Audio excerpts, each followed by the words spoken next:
Welcome to the Recess Life Podcast. This is the place where we explore play and what it means to get back to your inner child. I'm Louise, your host. Join me as I chat with teachers, entrepreneurs, artists, and thought leaders about how we can live a life of more play and impact. Let's get it started.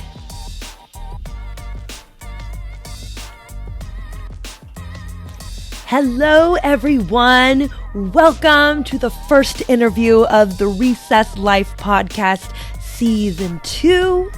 We have a great guest to kick things off. His name is Andrew Evans, and he is a magician based in San Francisco.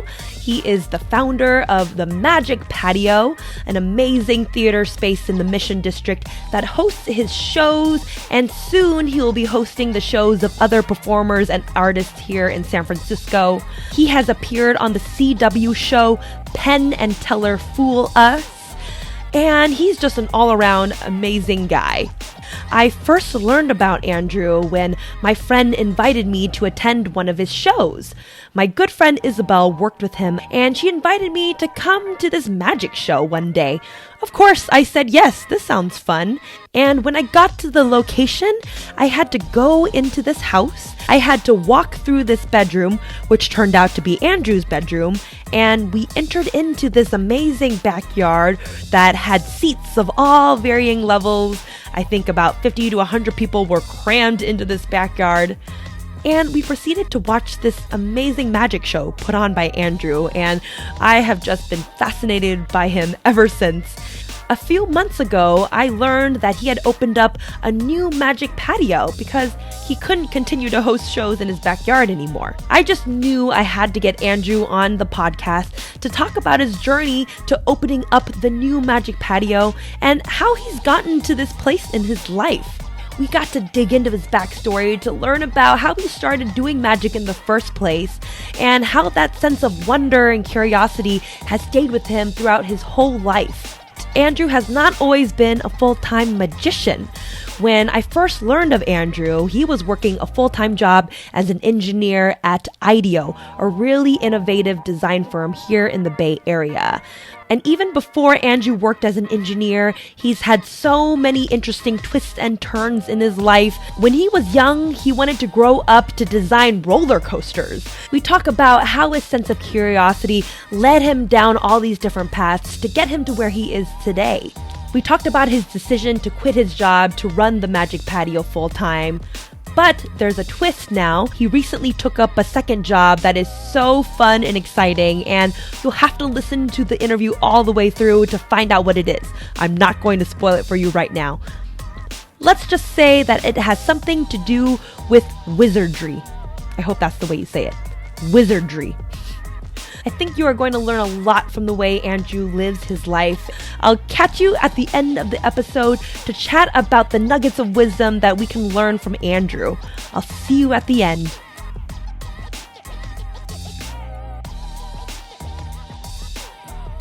Hi, Andrew. How are you? Good. Good. Thank you so much for being on the Recess Life Podcast. I'm so excited to talk to you about your story and how you ended up here and why we are in this really cool space called the Magic Patio. Yes. Well, I was going to say we're actually sitting in what will be a candy shop, so not the Magic Patio official. I know, it's actually kind of funny that you chose to clamp the microphones to this candy stand that I found at Salvation Army. But yes, so still working on a title for this candy shop, but right now maybe calling it The Study. Study. We'll see, yes. It actually will be, much like the Magic Patio is a hidden magic show, the candy shop will kind of be a hidden candy shop in a sense, rather than seeing all the usual jars of goodness and all that. It's kind of going to be hidden in books that you have to take off and open the books, and they're hollowed out and there's candy inside. And this is where people will enter in to watch the show. Yes, so this is partially the entry for the show itself, but then also the way that the business will be open 9 to 5. So even when we're not doing magic shows, people can still come in, get some candy. And then also the whole theming of it is still going to be somewhat magical. So magic books everywhere, magic posters. So it'll kind of have a nod to magic and should feel like a weird candy store for anyone who walks in just trying to get like, a gumdrop or whatever. They're like, I don't know. Yeah, like what am I in here? What am I here for? Yeah, What's going exactly, on here? Exactly. First of all, take me back a little bit. How did this zany idea come about to begin with, the Magic Patio? Yeah. Tell us a little bit about that. So about 6 years ago now, I moved into an apartment here in San Francisco, and one of the apartments I was looking at with my roommates had this beautiful outdoor back patio, and just once we went there, suddenly it was like, oh wait, like great apartment. Also, I could do magic out here. So that's the first thing you thought. It really was. I actually remember it because I wasn't even in San Francisco when they were looking at the apartment. We did like one of the FaceTime tours on the phone. I was in Seattle, Washington, and they showed me, they were walking through the apartment. Then we went out to this back patio, and I was like, oh man, that's like, yes, outdoors, and I can do magic. Like sign the lease. So yeah, that was how it came about. And then from there, I don't think I had the full vision in mind of what this thing was going to become, but I, spent a couple of years once we moved into that place building out that theater space. We have a full stage, a proscenium. We got 50 seats out there. It was kind of nuts. So yeah. And how often were you doing shows out there? Well, it started we had one show in the very first year, and that was just how it all started. And then from there, we sort of held these shows / parties, if we want to call them that, one weekend a month. So it was Friday and Saturday once a month in the summers. So, summer. I mean, it was from like May to November, but basically that was when the weather was kind enough to typically not rain, and it was an outdoor magic show, so not raining was quite important. Yep. The fog was a minimal-ish. I like the fog. It adds a little atmosphere, a little mystique. That's true. Yeah, exactly. You don't have to pay for a fog machine. It's great. That was great. And we did those shows then that first year every month, once a weekend a month. Or one weekend every month. And then from there, the next year, kind of people were starting to find out about it and asking, how do we get tickets? So we opened it up and did it a few more times. So I'd say once every 3 weeks. And then the next year it was almost every other week. And it got to this point where just a ton of people were excited about it. And even at that frequency, the tickets were selling out in like 60 seconds. So after a few years of that, it became evident that was no longer going to be sustainable. And so if we wanted to have a go at it, it was going to require getting a new space. So here we are now. That's why we're here. That's right. So did you always grow up loving magic, or how did you get into magic to begin with? I think I did. I don't know. I had my very first and like kind of still one of my largest magic shows when I was 6 years old. So I did the talent show at my elementary school, and it was like a public elementary school. So there were a ton of kids there with their parents, and it was in this massive gymnasium, and I did very small tricks that I'm sure 3 people could actually see. But anyway, so I guess I was curious and interested in magic at a super young age. But it was really when I was 12 that I think that passion got reignited. So I got a magic kit, started performing for friends, and then my sister's best friend, she's 4 years younger than me, my sister's best friend was having a birthday, and her dad asked me to do magic for the birthday. So I put together a show, performed for that, and then at the very end, her dad, his name is Bruce, shook my hand and said, Andrew, that was very good. I'd like to shake your hand. And then he had a $20 bill in there. And I was like, oh man, you can make some money doing this too. Like, let's go. Let's do it. And that must have been a very pivotal moment, I imagine. Well, one, because someone believed in you and asked you to perform. Yeah. And they really wanted to put you in front of an audience. Yeah. And then he really kind of gave you that validation that, hey, maybe this is something I should continue to be interested in. Do you think, was there something to that, you think, or did? I think so. I mean, I think even more simply than that, just having a performance in front of an audience was something that changed, right? It changed everything. Like, I think a lot of kids go through a magic phase, right? Boys and girls. Like, I think a lot of people have a magic phase, and usually that magic phase lasts a week. Yeah. And the difference is when you actually have audiences to start performing for, and people that you're then working to put together a good show for. Like, I think that really changes how you look at this art, as from just being kind of some fun tricks to fool friends and family to being an art and a performance and all that. So yeah, I feel very fortunate. Thank you, Bruce, if you're listening. Yes, Bruce. For having me do that party. So did you continue to just teach yourself magic from that point forward and perform whenever you could, or how did that evolve? Yeah, that's about right. I had a few mentors. So my 8th grade math teacher his name is Leon Phillips. He was a great guy. We still keep in touch, but he showed me some card tricks and told me about this amazing magic shop in Seattle at Pike Place Market. It's called Pike Place Magic, I believe, or Market Magic Shop. I don't know. Anyways, it's a magic shop in Pike Place Market, and it's amazing. And so I started going up there on the weekends and getting new tricks and getting books and learning a lot more there. My college guidance counselor when I was in high school, his name is Mark Janes. He was amazing and also was really into magic, so he was a mentor. But I was pretty self-taught. I read a lot of books, I watched a lot of videos, and just practiced a ton and started performing for friends and family. And here we are. Did your parents encourage it as well, or did they? They did. Okay, so they weren't like, "What is this magic thing that you're wasting your time on?" No, not at all. No. I've always gone through like crazy weird phases as a kid. I was obsessed with snakes for a while. Mount St. Helens. I could tell you everything about Mount St. Helens. Yeah. That seems very random. Yeah, I know. Car washes. When I was 3 years old, I declared I was going to be a car wash designer. So we wash designer. Oh like yeah. The car washes where you drive your car in and the wispy thing. Exactly. Hit your car. You were going. It kind of felt like, and it still does. I still love car washes, but it kind of feels like Disneyland, right? Like it's like one of those rides that you go through. Somehow, as a 3-year-old, you're right, actually. Yeah. And like as a 3-year-old, I guess I had the wherewithal to be like, you know what? Someone had to design those. It's going to be me. So I'm sad to say I have never designed a car wash. But hey, you're still young. You still have time. It's true. No, but anyways, the original question about my parents is just that they were always encouraging in whether it was, magic or car washes. Like we got to know the car wash guy, and actually at one point, like he turned off the car wash and let us just walk through it and look at all the different things, whatever. So I give my parents a ton of credit for encouraging all the weird passions that I've had at different times. They encouraged that sense of wonder and curiosity you had. Yes, and they were a fantastic audience and put up with watching a lot of what I'm sure was very bad magic for a very long time. Were you the kid that said, "Hey, mom and dad, watch this. I have another trick for you"? Oh yeah. Yeah. So how influential do you think that was in your development to who you are? I guess in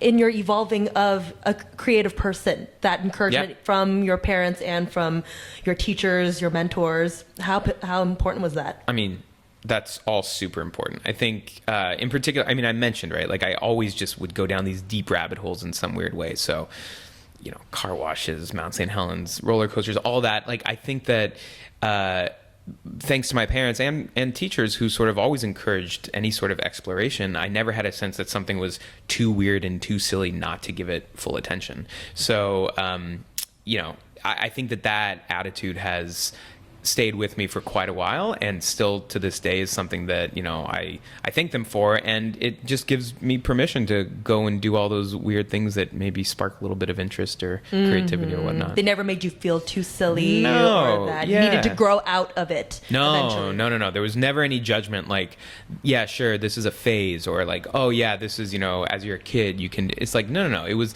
everything was always supported and celebrated as something important, and if I thought it was worthwhile, then they did too. Yeah. And I asked this question in particular because of all the other guests I've had. A lot of them did have those influential figures in their life that really encouraged their creativity. Yeah. And for those of us that maybe didn't have that encouragement, how did that affect their path afterwards? Yeah. And so I'm always curious as to, was that influential for those of us that have been able to stick with a creative path, and those of us that haven't? How much does that influence us?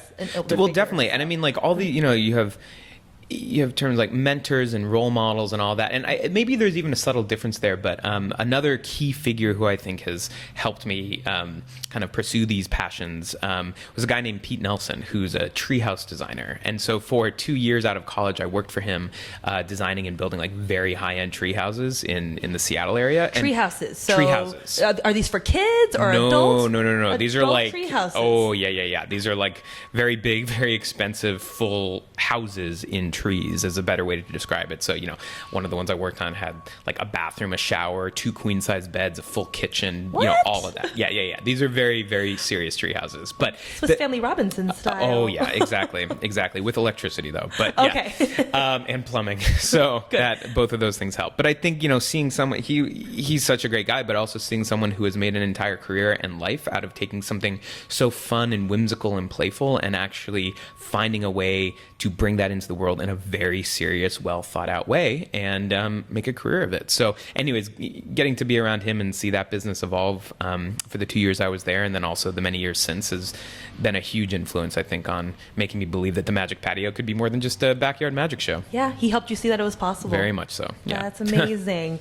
So even as you grew up and came into adulthood, and what did you study in school? Engineering. Yes. Okay. Although kind of in a weird way. So I have a Bachelor of Arts in Engineering. Oh. Yeah, I went into school not knowing if I was going to study engineering or theater, two very distinct things often, but I kind of A, wanted to stick with both, and then B, found that the engineering curriculum, as much as I loved sort of the math and science and all that stuff, was limiting the other extracurriculars I could take. So I found this kind of beautiful loophole, which is a Bachelor of Arts in Engineering, which meant I got to take a lot of the classes that I loved, and then kind of bailed on some of the math requirements, if I'm being honest. But anyways... like just didn't attend the classes. Well, yeah, exactly. Just didn't get the Bachelor of Science on account of not going to those. I see. But no, and again, there's another mentor. Janet Bloom was my professor who suggested this other path as a viable thing, and like suddenly, yeah, it opened up all the other classes I could take at school, and yeah, anyways, let me pursue a lot of other things. Yeah, so you didn't have to choose. No, I didn't. You could do both. Yeah. So while you were in school, did you have a sense of what you wanted to do with your career? Oh yeah, 100%. Art-wise? 100%. Okay. I was going to design roller coasters. Oh, okay. So you went from wanting to design car washes to roller coasters. Yes, the roller coaster switch happened in third grade. And true story, I mean, if you were to ask me from third grade onwards what I was going to do, the answer without hesitation was design roller coasters. And honestly, I mean, I went to school to study engineering to design roller coasters. There was never a question about that. And even my college thesis project, I worked with a roller coaster design company to do like some engineering analysis on a new track system that they were working on. But so forever, roller coasters, and even still to this day, I love roller coasters. I'm like, man, one day I'm going to design a roller coaster. That's going to happen. Oh, I think you're going to do it at this point. Yeah. So once you graduated, did you explore that path at all? A little bit, although I found, and this was sort of an eye-opening moment, was I attended a big roller coaster convention, and I met like my heroes, these roller coaster designers whose books I had and who I had studied and all that. And I must admit, it was a little off-putting, but the feedback I got was like, oh, well, get a master's degree in engineering or math first and then come back and talk to us. And it became clear that a lot of roller coaster design really is number crunching and analysis, which is obviously very important because those things have to be very safe.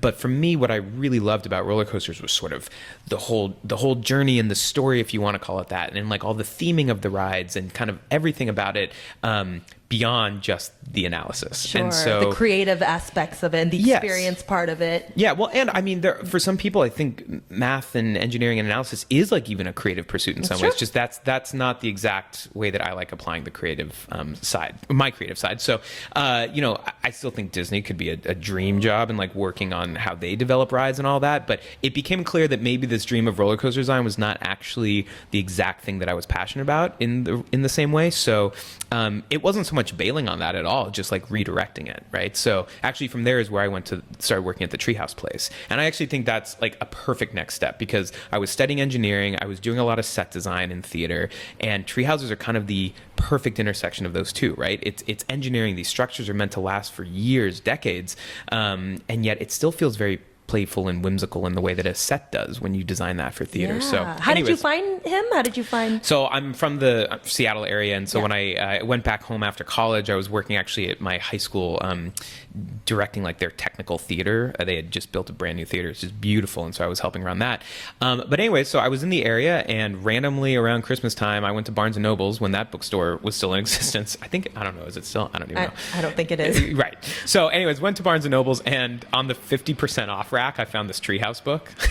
So I always give Pete a bad time about that. But anyways, so 50% off, and I was like, okay, I can afford that. Got this book of treehouses, I just thought they were stunning. And then by the time I got to the back and read about the author, Pete, I was like, he's in Seattle. And I was like, wait, what? So I cold called him, and was working there for 2 years. Just rang him up and said, hey, I want to work with you. No, that was it. That was it. Yeah. Yeah.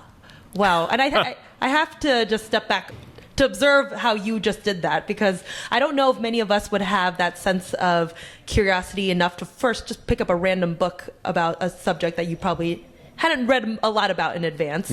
But then to be so curious enough about it that you just would call up the person that wrote it and say, hey, what can I do to get involved or well, okay, I'll give you the full story since it's a podcast and you can edit it out anyways if you don't want it. But previous to that, I had applied to grad school at Stanford. They have a product design program there, and that program was the only one I found like that really resonated with me when I graduated college, which was saying that art and engineering should come together, and those two worlds are what we believe design is.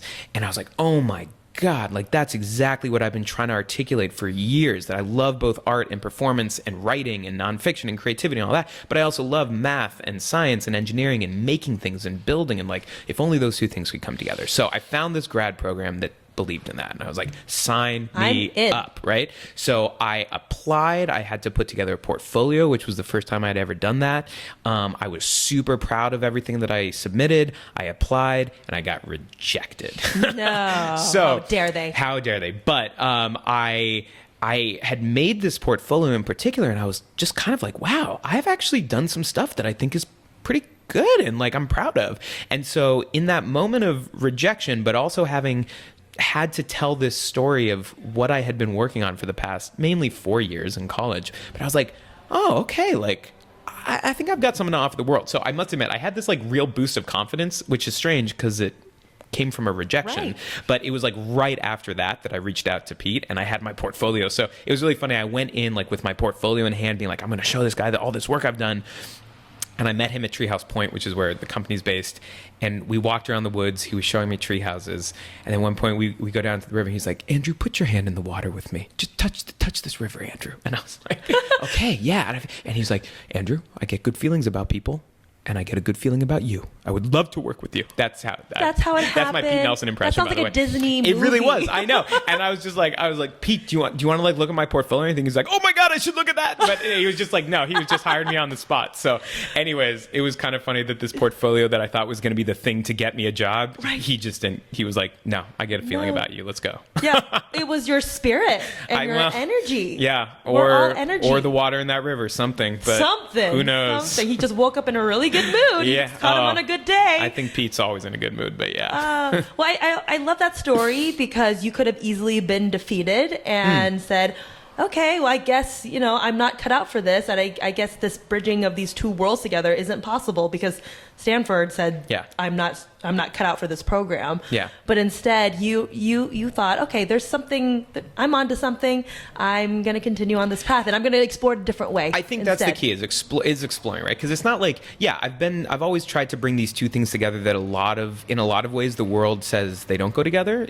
Science and humanities are often very separate, like all that. But, I've never had to completely charge my own path, right? Like I'm doing unique things that there aren't obvious systems to necessarily support, but at the same time, like you can definitely find pockets of people who have similar passions or believe in something similar that, by finding those folks and trying to learn from them and work with them, like then it all works out well. And, it turns out Treehouses was that exact same intersection. So, I feel like, it doesn't have to be like follow the given path or kind of make your own route. Like it's like there can be these middle grounds where you can find support even in the things that don't have as many obvious support structures. That's so true. You can find wisdom everywhere. Absolutely. In people and situations and things that have been done. You just got to explore. That's why I like your word. Yeah. Yeah, explore. That's the key. Yeah. And I think though, we think it's easier to just follow a charted path that's been tried and true, and it's too risky to try even anything that's off that path a little bit.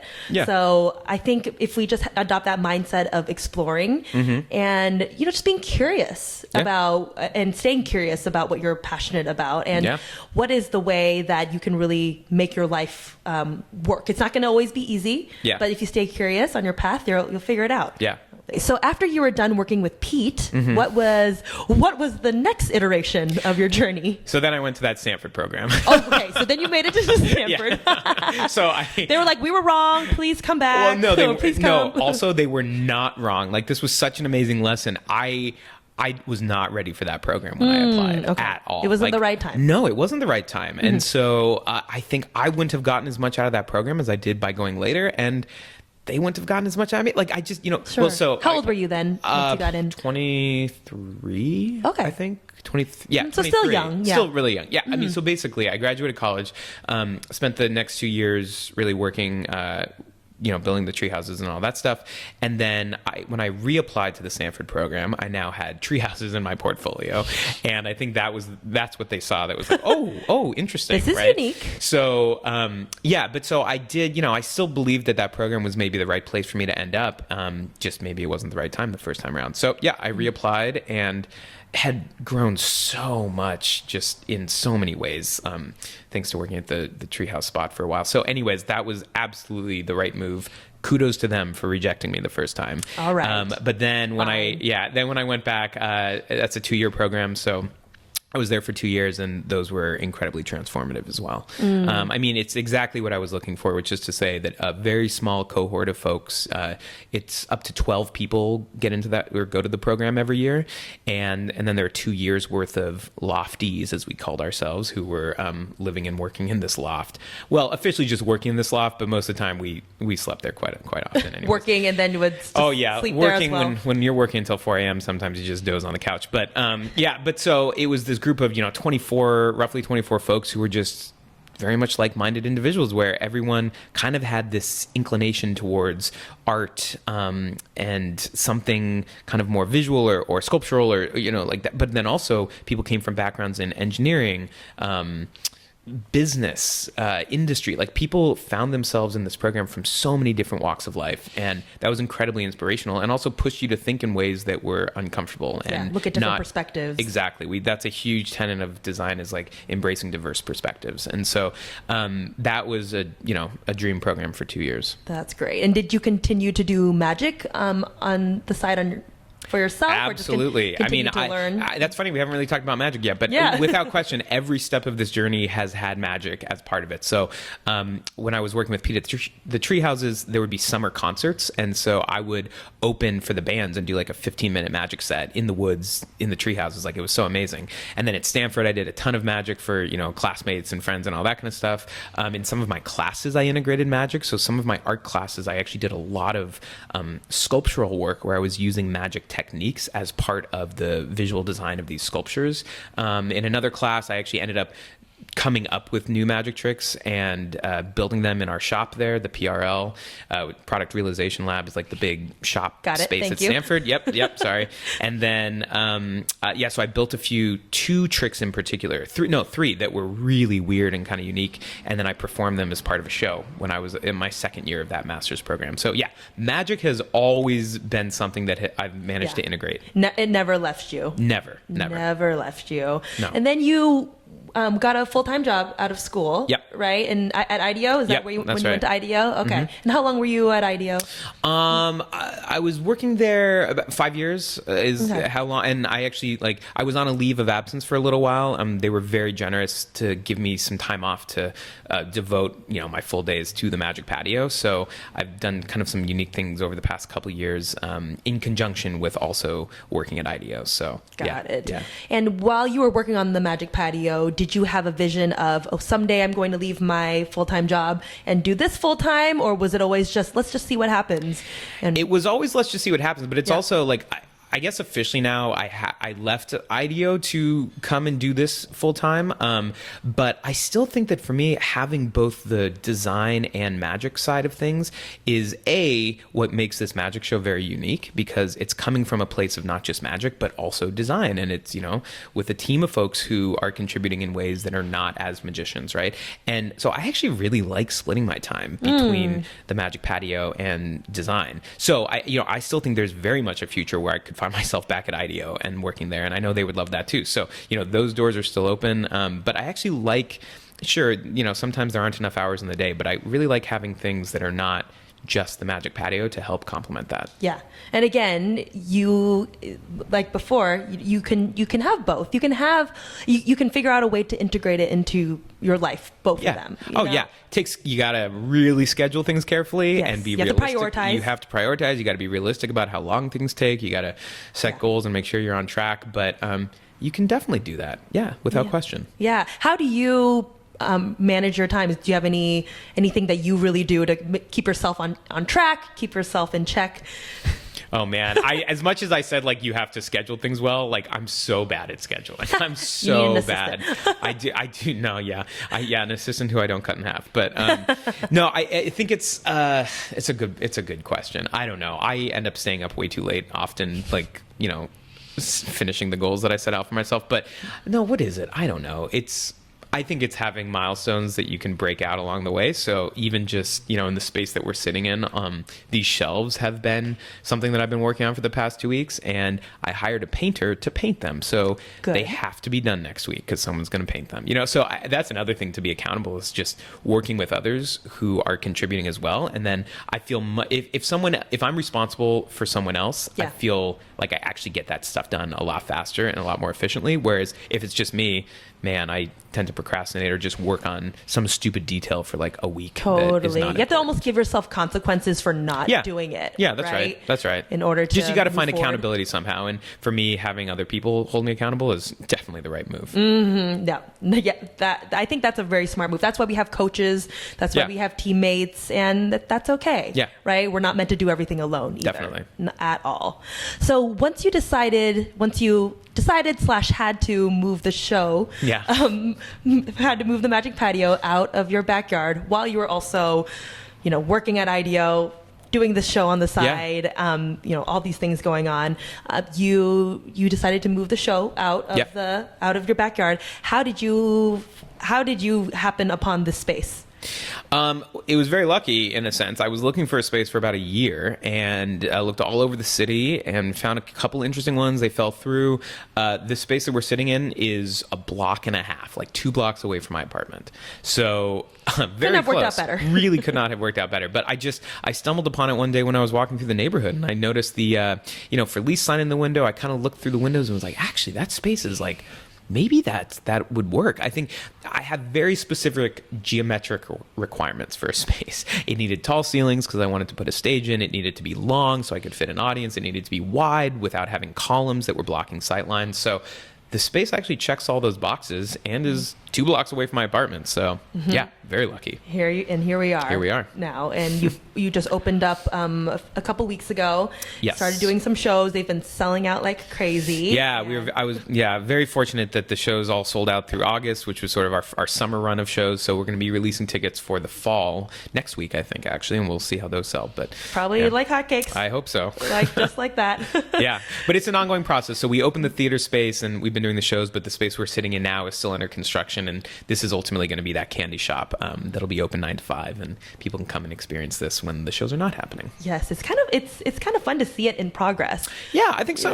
Yeah. Why not? Yeah, right. Totally. It just makes it also helps me to realize, I know, that there's just a process behind everything. You're not, things take time. Yeah. And like you said, you were looking for a space for a year, just to even find a space, and then to get it to what it is today took a lot of time as well. It took months, took a team of people to help you. Yeah. So it's just a good reminder that creative works take time. Yeah, and personally, I actually really love sort of exposing, if you will, the metaphorical scaffolding, because there's so much work that goes into this space and the show even and all of that, and so many people that have put that effort in. And I know when I see art or when I meet people, I love hearing about their craft and what it took to get there, not just looking at the final work, So to a certain extent, I mean, obviously this will be a lot more polished and not covered in tarp and smell like sawdust, but I think it's really nice to get to see some of the underlying craft that leads to the final product, right? So I actually, in college, I worked, for all 4 years I was there, I worked with a theater called Production Workshop.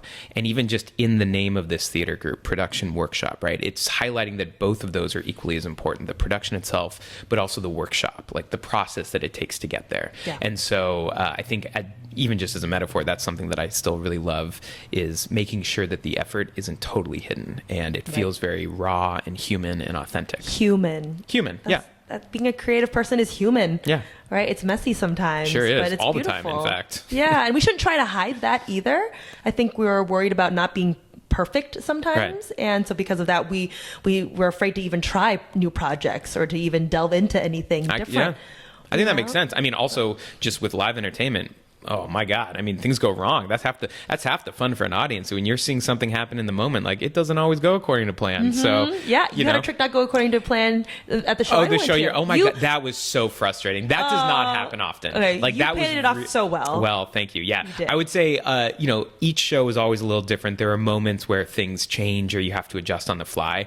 But the show you saw, there was actually a trick that just full on did not work. And like in that moment, there was nothing else to do besides sort of be like, you know what, like tonight, I don't feel like I'm going to be able to read anyone's mind. So I think we'll move on from there. Not today. My just antenna's the off mental today. powers are not. I like that. The antenna is off. Yeah. It's turned off today. I haven't tuned into the right frequency. Sorry, folks. Yep, but, yeah. sorry. And how do you, whether that happens in a show or whether that happens when you're in the creative process of putting together a theater, how do you deal with that? With those moments, whether that's like self-doubt or just questioning around what you're doing, have you cultivated any practices to help yourself get through that? Yeah, definitely. I mean, those are two slightly different things for me. That like the self-doubt, which is always part of a process when you're doing something unknown, is sort of you question it at times, but then also just full on like failures, really, when things don't go right. I think the easier one to answer is about failures, which is just like, be it the trick in the show, or even like if you build something and you look at it and you're like, wait, actually that doesn't look right. It's great. It sucks, but it's also a learning experience. And you can very quickly, if you think of that not as wasted time, but as a learning, then, the next version of the thing is just infinitely better. And so, with the right attitude, you can actually be thankful for those learnings and those failures. And that's a big piece of design, at least as it's taught at Stanford as well as IDEO, is that you learn from these failures. And in fact, there's a great tenet in IDEO, which is fail early and often to succeed sooner. So it's true, right? Like if you put in all of your energy and then you fail, that sucks and you've wasted a lot of time. But if you just try something, even if it's not, a guarantee and you don't know if it's going to play out, like if you just try something and fail within 30 minutes, you didn't lose much time, right? And you didn't lose much money, and now you've got really valuable learnings. So fail early and often to succeed sooner, I think is the There you go. I think that sounds right. It sounds very catchy. It does sound catchy, right? It sounds like there's a shirt that says that out there somewhere. But yeah, bumper sticker at the very least. So anyways, there have been a lot of learnings from failure that have made this space a thing. But the self-doubt is a little harder. And I must admit, having now made this kind of a full-time pursuit and also asking this to support a living in a little bit of a different way than I've ever had to make it, there have definitely been some moments of like, ooh, was this a good idea? Is this smart? Is this the practical thing to do? Yeah. Quitting my job and creating a theater and being a magician. Yeah, I don't think anyone ever said the way to make money is by opening a theater.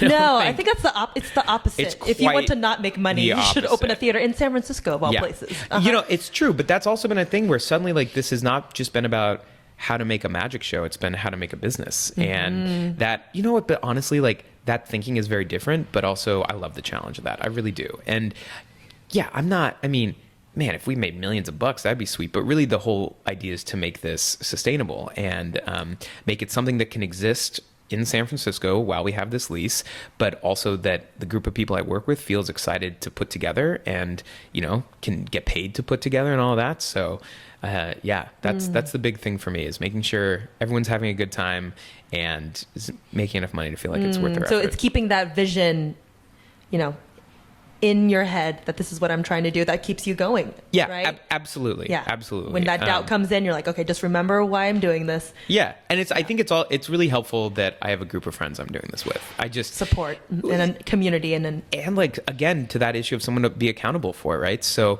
part of it is when the doubt comes in, it's like, oh no, it's okay. Like I'm not taking all this stuff on my own shoulders. There's a group of folks who are absolutely supporting this, and not just supporting me, but like supporting the endeavor. They love it. They love the patio. They love the work we do. So they're excited.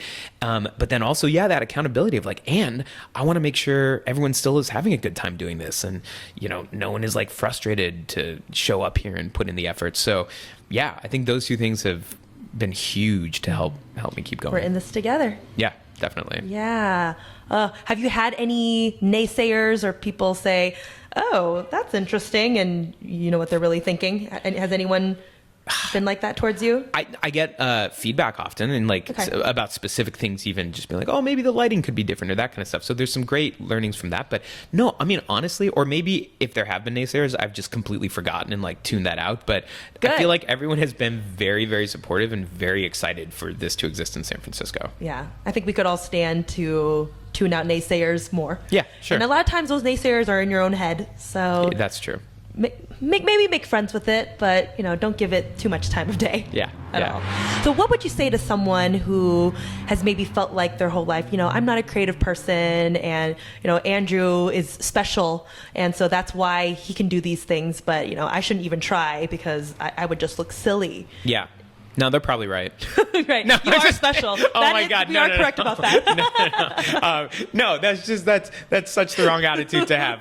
It's all, I mean, I don't, first of all, if someone were to come up and say that, I'd be like, oh my God, you needed more hugs as a child. I mean, I think it's just, that's so not true. Everyone has creative potential, and at some point, probably someone told them they didn't, and that sucks. But no, it's just about finding something you get really jazzed and excited about. For me right now, it happens to be not only magic, but creating a new home for this magic show that has sort of taken off. And then it's just pursuing that passion as far as you're willing to take it. So I don't know, just go for it. That's lovely. Okay. I know you do have something else that you're working on besides putting this theater together and being a magician. Yes. You're back in also a full-time job. Yeah. Oh my gosh. Tell us a little bit about that, because it's amazing. That's going to be pretty fun. So that's, at least for 4 months, I will be working full-time as the magic and illusion lead for Harry Potter and the Cursed Child, the show coming here to San Francisco from Broadway. So, yeah, literally. You're a wizard. Really, well, in this case, I will be literally teaching wizards how to do magic, which is all kind the of actors, amazing. you're going to be teaching them how to perform on stage? You got it. Magic? So I'll be working with the actors, how to do all the magic necessary for that show, and then also working kind of with the technicians in the theater to create all the magic that happens on stage. It's I mean, if you haven't had a chance to see the show, I have not. It's pretty spectacular. The way that thing is staged and the production is just, there is so much magic happening on that stage, and it's incredible magic. Go figure. It's Harry Potter. Of course. But, wow. Yeah. Is it in New York here? Or it opened in London on the West End, and that was a couple years ago, and then they moved a production to Broadway, and it won the Tony last year, actually. And they just opened up another production in Melbourne, Australia. And so now the next North America play, or the next after New York, this production in San Francisco is the only other place you'll be able to see it in North America for now. Oh my goodness. So. Okay, so you're going to be balancing that for 4 months in addition to doing this. Yes, Okay. It's going to be a very full schedule, back to that idea of scheduling, as we mentioned. But again, I mean, I originally said no to it, actually. It was. How could you? Well, I know it was such a cool thing, and it felt like such a fun opportunity, but I was just like, oh my gosh, I know the amount of time I'm putting into the Magic Patio right now. And so the idea of trying to do something full time just felt crazy. Yeah. But I think it was really what we talked about, where when I have these deadlines and scheduling conflicts, and I am forced to actually achieve things because of other conflicts like time and whatnot, it makes me work faster, which I'm excited for. And it also just, having another way that I'm having to work my brain, in this case, working with people and actors and doing something in a very pure theater context, I'm really excited to have to flex my brain in that direction, and then come back and also think about magic at the Magic Patio and think about running the business of the Magic Patio and all that. So as much as it's going to be a crazy time commitment, I'm really, really excited to have both things in my world for a couple months. Yeah. And I also, whenever I talk to other creatives, they say, at least I'm busy and scheduled out doing something that I'm excited and passionate about, and where I get to explore my creativity. I could be sitting in an office and just as busy, but not doing what I love. Yeah. So I definitely love everything I'm doing. Yeah. Oh, okay. So a couple rapid fire questions. Yeah, let's do it. You may have answered this already, but what did you dream about being when you grew up? Roller coaster designer. Done. Who are some of your play idols? And so people that you really look up to creatively, or the way they are in this world. Me, it's Will Smith and James Corden, at least the ones that I'm thinking of right now, their energy, the way they play, and their creativity. Yeah. What about you? I think I guess I'm very fortunate to say that the people I look up to like that, I actually work with. So Wow. Pete Nelson, 100%. Cool. David Kelly, a guy who founded IDEO, like his notion of play and that as a means of creating something, 100%. I mean, just this guy named Jim Steinmeier, who is this magic designer that I feel very lucky to get to work with. Like the way he looks at play as a way to create new tricks, right? And just trying things all the time. And even if they don't work, you're like, oh, maybe this is, oh, no, never mind. Like that for me is a very playful mindset where you don't 100% know if something's going to work, but you're trying these new ideas like that. So, I mean, yeah, those are three names that come to mind. And like I said, I'm very fortunate to work with or have worked with them in the past. I don't know. It. People that you've actually worked with. Yeah. I guess if I'm going to do it, Lin-Manuel Miranda would be that. I mean, I actually have a rap in this show where I very much inspired by Hamilton. I do like a 7-minute rap, which is absurd. But yeah, he seems like a playful guy. I would think. I would hope. Oh yeah, I would definitely put him in that category of playful. Okay, all right, yes, cool, for sure. I have one more question that I can't remember, but the other one I remember for sure. What are 1 to 3 truths you would impart on anyone when it comes to living a creative, playful life? Anything that we haven't talked about already? Well, yeah, at a specific level, I would say don't be afraid of failure. At a slightly higher level, when you talk about play, it's like think of everything like a game and an adventure, because then the consequences don't actually feel real. Like I actually remember when I went to school, I went to the East Coast, and I just thought of that as my 4-year East Coast adventure. And suddenly, like, it didn't feel serious. It felt very playful. And that was a great way to just try all the weird stuff out there when I was in college. So yeah, don't. That way you're just open to whatever the outcome is, because if it's I think a game, so. And it's a game, and if you lose, like, that's fine, and then you move on with life, right? It's not. It's and then you play another game. You pick it up. So it's failures don't have to be endpoints. They can provide a lot of learning for the next starting point, but it's also just a moment of time and then you move on. So if you think of something as too serious, then a failure can be like really rough and get you down. But if it's just a game, then like whatever, move on. Yep. Love it. That was one thing, but that was a long thing. No, a game, and don't be afraid of failure. Yeah. Cool. Yeah. Definitely two sides of the same coin. Cool. But, yeah. Well, Andrew, thank you so much for sharing this time with me. Yeah, and you're welcome. I'm so excited for what you're creating here at the Magic Patio. I know you'll be doing your own shows. You'll be having other shows with other artists and other performers as well. Yep. I can't wait to check out all of them. Yep. And if you are in San Francisco and you want to come see a show, you have to definitely sign up for an email list, because shows sell out like crazy. Yep. So I encourage anyone to come check out a show. Yes, it's that really would be special great. what you're doing, and the fact that you're really adding to the cultural and artistic scene here in San Francisco. It's so needed. Oh, thank you. I appreciate that. Really acknowledge you for that, and just how you've lived your life is so inspiring and so just encouraging to hear. And thank you. Myself and anyone I know that's on a creative path, I think you sharing your story is going to be so helpful to them. So thank you for sharing this time with us. You're welcome. Thanks for having me. Yay. Thank you. All right.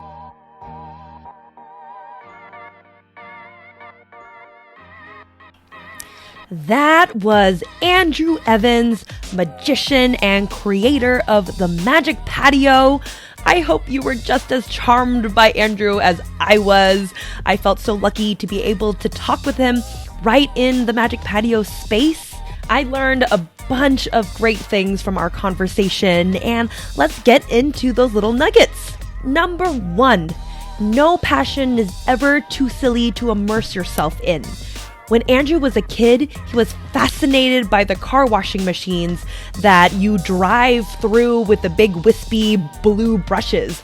I don't know if any of you grew up going through those, but I certainly did.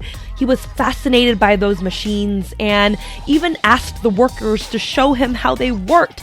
Nothing was ever too silly for him to learn more about. And he wanted to build roller coasters at one point, and then was building tree houses. And he never questioned himself and never asked himself, is this silly? Should I be interested in this? He just went for it. Maybe there's something in your life you feel that way about. Maybe you question whether you should be interested in it because it seems silly or it doesn't seem practical. But nothing is ever too silly. Immerse yourself in it, and it may take you down an interesting path. You never know. Number 2, don't limit yourself to just one thing if that's not what you want to do. if you have many passions and interests, find a way to engage in all of them. When Andrew was growing up, he loved doing many different things.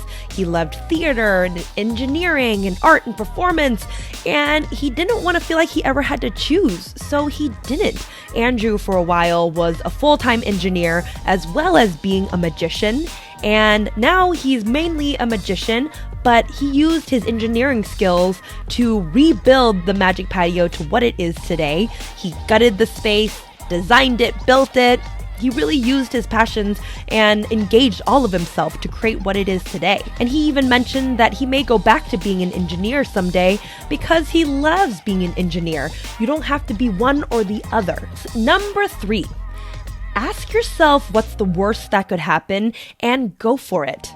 So I loved the story that Andrew shared when he found the book about tree houses, found the person that wrote the book, called him up and said, "Hey, I would like to work for you." And I love that he was just so bold to do that because he asked himself, well, what's the worst that could happen?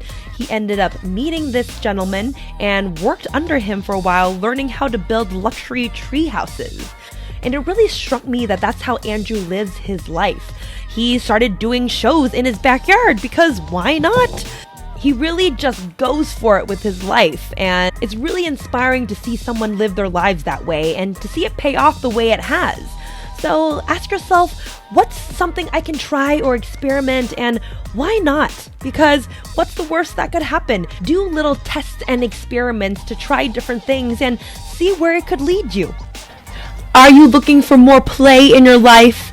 Make sure you're subscribed to the Recess Life podcast on iTunes, Spotify, or any of the podcast platforms. You can also find the video interviews on YouTube. Don't forget to leave a review. Your feedback is so important to me, and it helps others to find the podcast. You can also follow the conversation on Instagram at The Recess Life. And lastly, you can go to therecesslife.com where you'll find all the episodes and show notes on each of our guests. I hope this podcast helps you to become a little more playful today than you were yesterday. Until next time, don't forget to get out and play today.